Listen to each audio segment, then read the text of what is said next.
So basically what I figured out is anytime you're doing an animal event, you always put the name animal in front of it, and then you can create whatever name you want. But what I did is I just took the actual name of what the animal's called in the mod. So it's the DBO tricero. I'm just showing you this as an example. You can do the same thing for the other animals.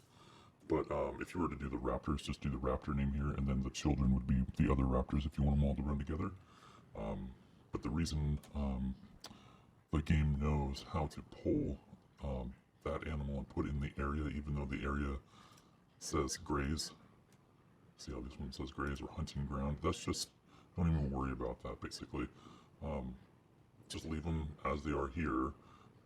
And if you know the raptors and the triceratops, they all come from the bear, the mod that's like modeled off of the bear.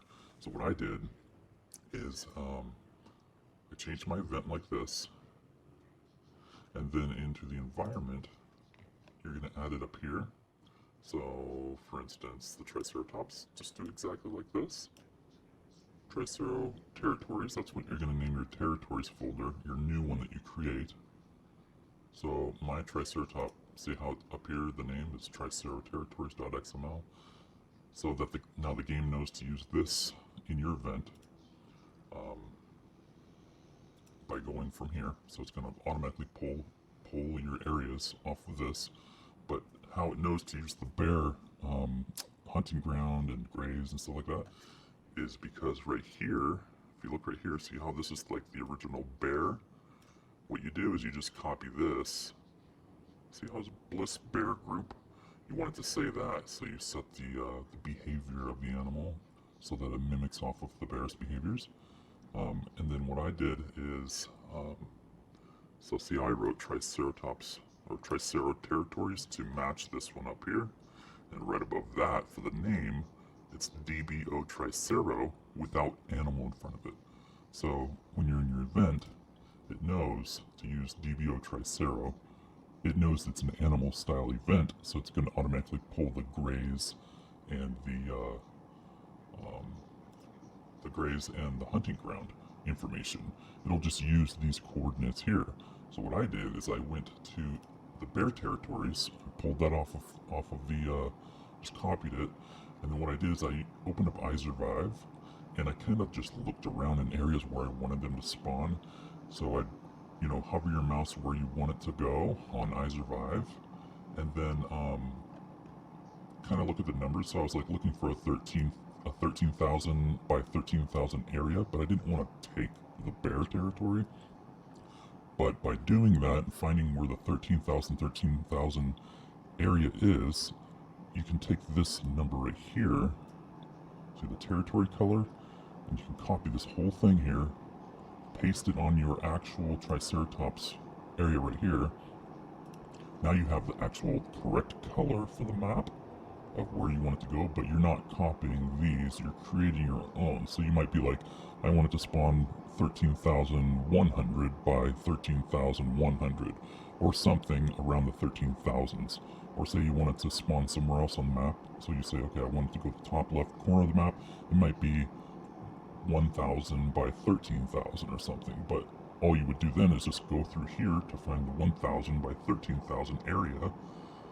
Just go until you find it, and then say it's this one here. You just copy this all the way down to the territory here, and then just paste that and erase the zones, and then create your new zone with whatever area you picked.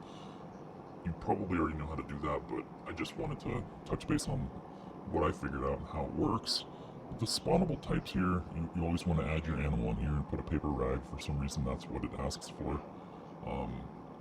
But other than that, I think it automatically knows graze and hunting ground are connected with animal.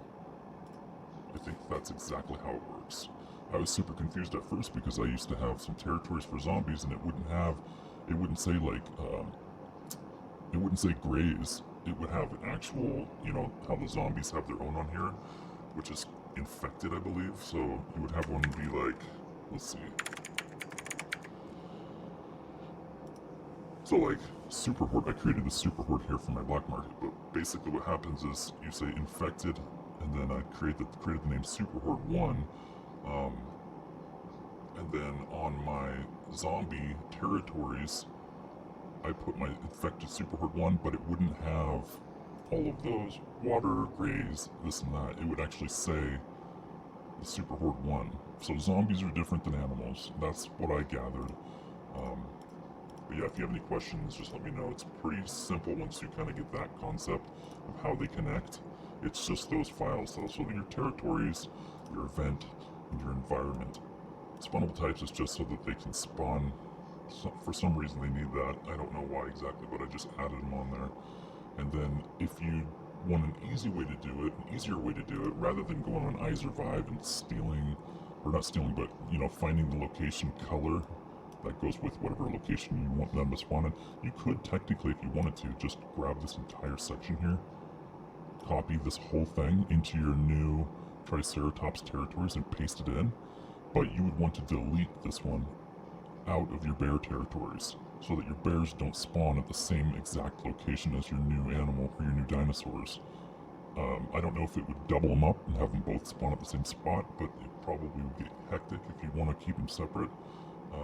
If you wanted them just to spawn together, you could just add it as a child on your bears, which would make more sense. But if you just wanted to steal the area, just steal the area like this and then delete it out of your bear territory and then re-upload your bear territory to your server, and then you should be good to go. So I hope that makes sense. If you have any more questions, let me know. I'll try to help.